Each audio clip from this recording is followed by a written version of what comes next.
De Vera. Good afternoon. Afternoon, ASEC. Go ahead.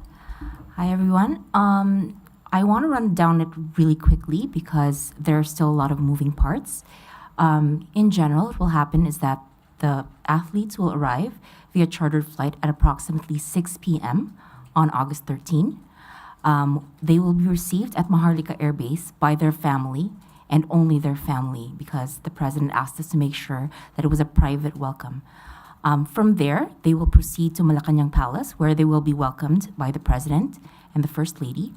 After that, they will proceed directly to the ceremonial hall for an awarding ceremony and a dinner reception. The following day, the athletes will be picked up from their place of accommodations and brought to Aliw Theater, where a motorcade will be held from Aliw Theater to the Rizal's Memorial Sports Complex.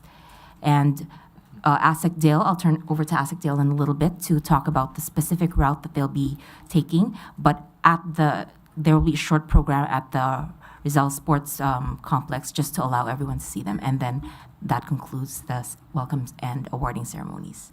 ASEC Dale? For the motorcade or the parade, it will be a 7.7 kilometer long parade that will start from Aliw Theater and then left turn to Rojas Boulevard and then right turn to P. Burgos until it straight ahead to Finance Road until it reaches Taft Avenue. Then right turn to Quirino Avenue up to Adriatico Street, and it will end up at the Rizal Memorial Sports Complex. Okay. Any questions from the media? Maricel Halili, TV5. Magandang hapon po. May we know the reason kung bakit na-move yung parade to a later date? Is it because sa conflict lang ng schedule? Yes, And originally we had been thinking that they could arrive a little bit earlier, but since they're arriving at 6 p.m., we thought it would be best to have the parade the next day. And sino po yung mga inaasahan natin sa program? Will there be a program after the parade? Just a clarification. Just at the Rizal Sports Complex, just the athletes po. There will be some local government officials welcoming them at Aliw Theater, but for the end of the program, we wanted them to have that moment to themselves. Ivan Myrina, GMA 7.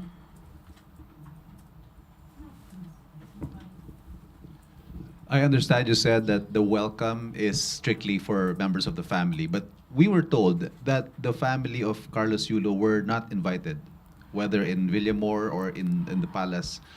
May we know why?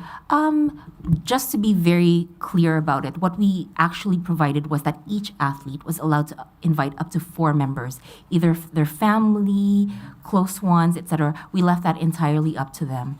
So whoever is part of that welcome is who the athletes want to be there. And Malacañang had nothing to do with No, that. sir. We told them that they could have +4, and we left that up to them. Thank you.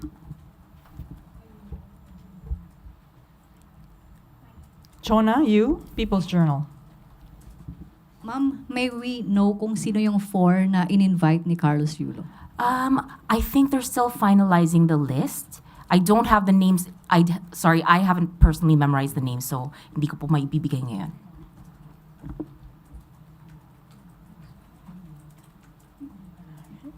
Any more questions?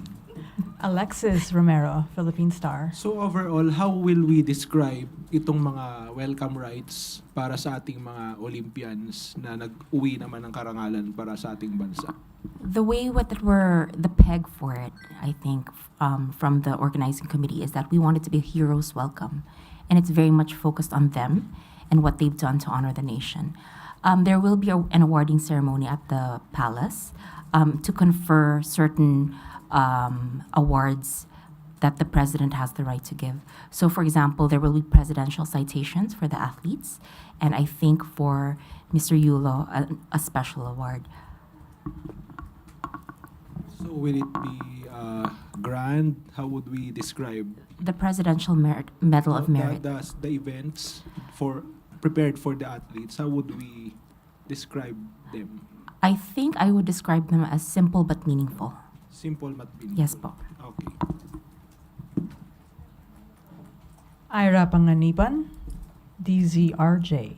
No, I just wanted to find out what kind of medal, what kind of awards will be given to the athletes, both the gold medalists and the bronze. We only have two kinds, like Yes, po. bronze and medal, Yes, bronze po. and gold. Yes, So po. what kind of We're giving- awards will the president will be giving?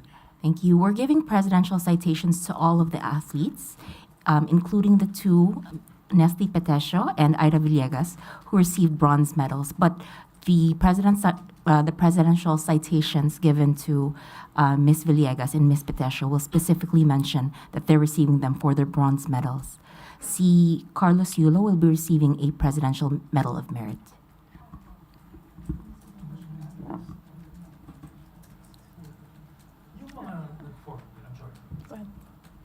I'm sorry.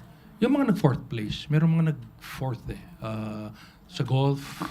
Kasama sir sila sa bibigyan ng presidential citation.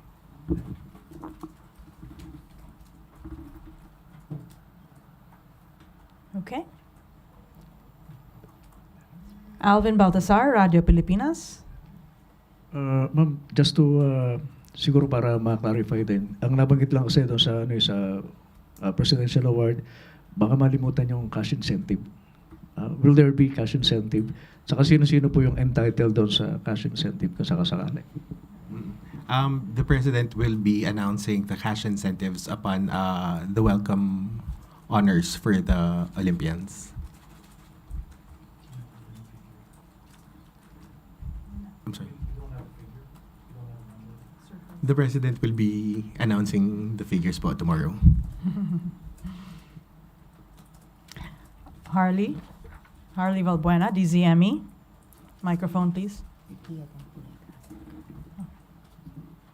Hi, good afternoon po. May we know na lang po if magiging present lahat ng Filipino Olympians sa ceremony dun sa arrival po bukas or merong hindi makakapunta? Meron pong hindi makakapunta. Sino po kaya? Again, I don't have the names kasi some things are still in motion, but there are some that are proceeding to other competitions from the Olympics. Pero lahat naman po ng medalist nandun.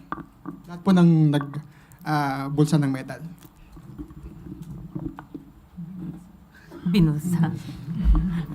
Pia Gutierrez. Nag-uwi. Binusa parang tinangay na lang tapos. Sorry po, baka na-miss ko. What time po yung parade on Wednesday? Sorry. Sige. The parade will start at 3 p.m. on Wednesday from Aliu Theater.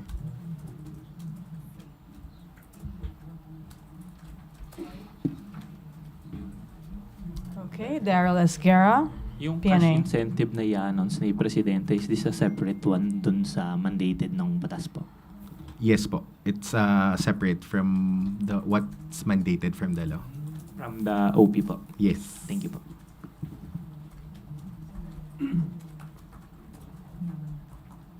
Okay.